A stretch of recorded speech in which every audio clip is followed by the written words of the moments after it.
Hello viewers, Assalamu alaikum. Welcome to Masud Excel Academy with a new tutorial. আশা করি আপনারা সবাই ভালো আছেন। আজকে আমরা জানবো ইফিসিয়েন্সি কি। আরএমজি সেক্টরে আপনারা যারা জব করেন এবং জব করতে ইচ্ছুক তাদের জন্য এই ভিডিওটি। আজকে আমরা আলোচনা করব ইফিসিয়েন্সি সম্পর্কে। ইফিসিয়েন্সি কি?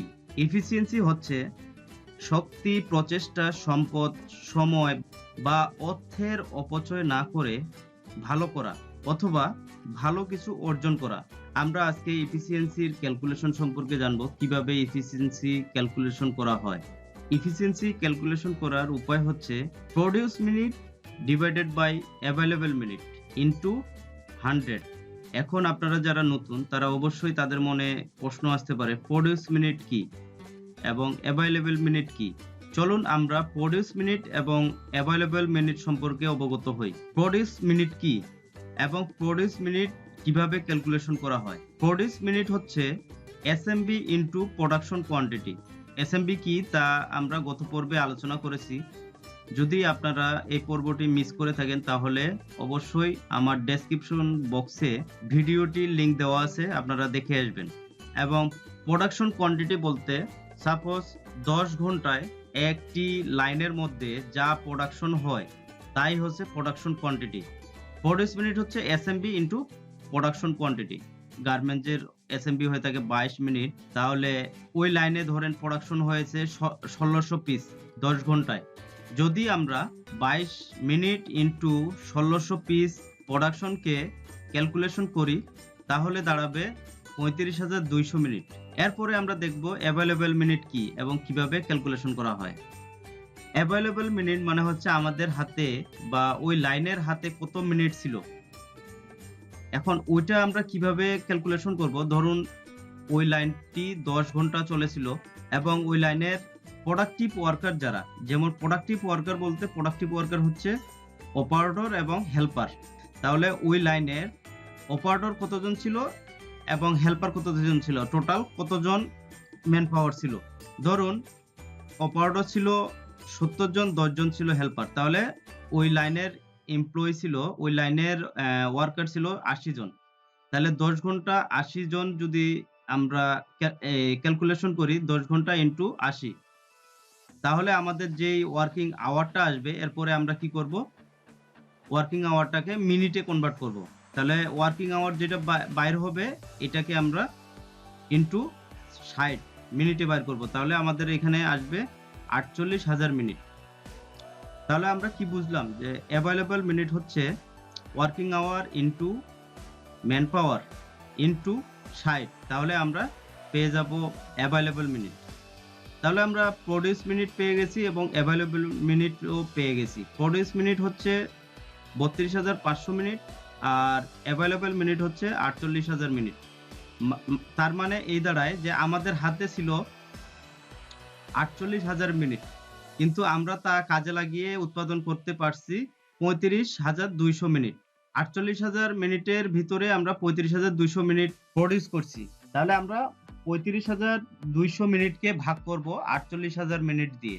যেই ভাগফলটা বের হবে ওটাকে আমরা 100 দিয়ে গুণ করব, তাহলে আমাদের কাছে এফিসিয়েন্সি চলে আসবে। যদি আমরা এরকম হিসেবটা করি, আপনারা ক্যালকুলেটরে অথবা কম্পিউটারে টাইপ করে হিসেব করতে পারেন যে 35,200 মিনিট ভাগ হলো 48,000 মিনিট ইন্টু হলো 100 দিলে আমাদের এফিসিয়েন্সি পার্সেন্টেজ আসবে 73.33%। রিক্যাপ করে আসি আমাদের ক্যালকুলেশনটা, যে আমরা প্রথমে দেখলাম যে এফিসিয়েন্সি কি, এফিসিয়েন্সির ব্যাখ্যাটা বুঝলাম। এরপরে এফিসিয়েন্সি কিভাবে ক্যালকুলেশন করা হয়, produce minute divided by available minute into 100। এরপরে আমরা প্রডিউস মিনিট কি এটা জানলাম যে SMB into production quantity. SMB যদি 22 মিনিট হয় ইন্টু প্রোডাকশন কোয়ান্টিটি, ধরেন সাপোজ আমরা ধরেন ওই লাইনে 1600 পিস হয়েছে 10 ঘন্টায়, তাহলে 22 ইন্টু হলো 1600 পিস, তাহলে 35,200 মিনিট। এরপরে অ্যাভেলেবল মিনিট আমাদের হাতে কত মিনিট ছিল 10 ঘন্টায়, 10 ঘন্টায় আমাদের হাতে ছিল 48,000 মিনিট। এই 48,000 মিনিট কিভাবে বাইর হচ্ছে, working hour into worker into 60 মানে মিনিটে কনভার্ট। ওয়ার্কিং আওয়ার ইন্টু হলো ওয়ার্কার যদি আমরা হিসাব করি তাহলে ওয়ার্কিং আওয়ারটা বাইর হবে। ১০ ঘন্টায় ওয়ার্কিং আওয়ার কত ঘন্টা হইছে। তাহলে আমাদের কাছে আসে ৪৮,০০০ মিনিট। এরপরে আমরা দেখলাম যে ৩৫,২০০ মিনিটকে আমরা ভাগ করলাম ৪৮,০০০ মিনিট দিয়ে এবং যেটা রেজাল্ট বাইর হলো ওইটাকে আমরা 100 দিয়ে গুণ করলাম। তখন আমাদের এফিসিয়েন্সি চলে আসলো। এরপরে আমরা এখন প্র্যাকটিক্যালি এক্সেল মাইক্রোসফট এক্সেলে হিসাবটা একটা ক্যালকুলেশন আমি করে রাখছি। এটা আমরা হিসাবটা এখানে কমা বাড়া করে দেখব যে এফিসিয়েন্সিটা কিভাবে কাজ করে। তো এখানে দেখা যাচ্ছে যে এফিসিয়েন্সি ক্যালকুলেশন গার্মেন্টস সেক্টর আমি একটা এক্সাম্পল দিয়েছি এখানে যে এসএমবি যদি আমাদের 22 মিনিট হয়, এটা আপনি যদি কমা বাড়া করতে পারবেন। গার্মেন্টস অনুসারে এটা ভেরি হবে। যদি এসএমবি 22 মিনিট হয়, ওয়ার্কিং আওয়ার যদি হয় 10 ঘন্টা আর ওই লাইনে ওয়ার্কার যদি হয় 80 জন, operator and helper. Operator plus হলো হেল্পার। তো এখানে দেখা গেছে যে আমরা 80 জন ওয়ার্কার 10 ঘন্টা কাজ করে প্রোডাকশন উৎপাদন করছে ১৬০০ পিস। তাহলে এই ১৬০০ পিস আমরা কত পার্সেন্ট এফিসিয়েন্সি অ্যাচিভ করছি তা এখানে আমরা ক্যালকুলেশন করে দেখেছি। এখানে আমার ক্যালকুলেশনটি দেওয়া আছে, আপনারা দেখবেন। এটা তো দেওয়া আছে, এটা তো দেওয়া আছে। তাহলে আমি অ্যাভেলেবল মিনিট বাইর করছি কিভাবে? অ্যাভেলেবল মিনিট বাইর করছি হলো আপনার ওয়ার্কিং আওয়ার ইনটু অপারেটর। এখানে আমি আরেকটা যোগ করছি, যদি এক্সট্রা ওটি করে থাকে, ধরেন লাইনে 10 ঘন্টা চলছে, 10 ঘন্টার মাঝে পার্সিয়াল কিছু ওভারটাইম রেখে দিছে, ধরেন আপনার 30 জন বা 40 জন 1 ঘন্টা করেও কাজ করতে পারে, 1.5 ঘন্টা করেও কাজ করতে পারে। তো ওখানে আমাদের ওই টোটাল ওয়ার্কিং আওয়ারটা বের করতে হবে। অ্যাভেলেবল মিনিট বেড়ে যাবে, তখন এফিসিয়েন্সি কমে যাবে। এফিসিয়েন্সি কমে গেছে। আর যদি প্রোডাকশন বেড়ে যায় তাহলে এফিসিয়েন্সি বেড়ে যাবে। যদি প্রোডাকশন দেখা গেছে যে ১৬০০ পিসের জায়গায় ১৭০০ পিস অ্যাচিভ হইছে টার্গেট, তাহলে এখানে দেখেন এফিসিয়েন্সি বেড়ে গেছে। যদি ২০০০ পিস ধরা যায় তাহলে দেখেন এখানে ৭৯.71 মানে ৮০% কাছাকাছি অ্যাচিভ করে ফেলছে। তো আমরা ওইটা আগের জায়গায় যাই। ১৬০০ পিস, তাহলে আমাদের ইয়া ছিল 73.33%। তাহলে আমরা দেখলাম যে অ্যাভেলেবল মিনিট কিভাবে বের হলো। অ্যাভেলেবল মিনিট বের হলো ওয়ার্কিং আওয়ার ইনটু কতজন ওয়ার্কার ছিল, এবং যদি এক্সট্রা ওটি থাকে তাহলে এক্সট্রা ওটিটা এখানে যোগ করে দিতে হবে। এরপর প্রোডিউস মিনিট কিভাবে বের হয়েছে? প্রোডিউস মিনিট বের হয়েছে আপনার প্রোডাকশন কোয়ান্টিটি ইনটু হলো এসএমবি। এখন দেখা গেছে যে আমার এই প্রোডাকশনটা ঠিক আছে, ম্যান পাওয়ার ঠিক আছে, সবকিছু ঠিক আছে। যদি এসএমবি এখানে আপনি কম বেশি করেন, ধরেন এসএমবি যদি আপনি বেশি করে দেন তাহলে এফিসিয়েন্সি বেড়ে যাবে। যদি এসএমবি কম করে দেন তাহলে এফিসিয়েন্সি কমে যাবে।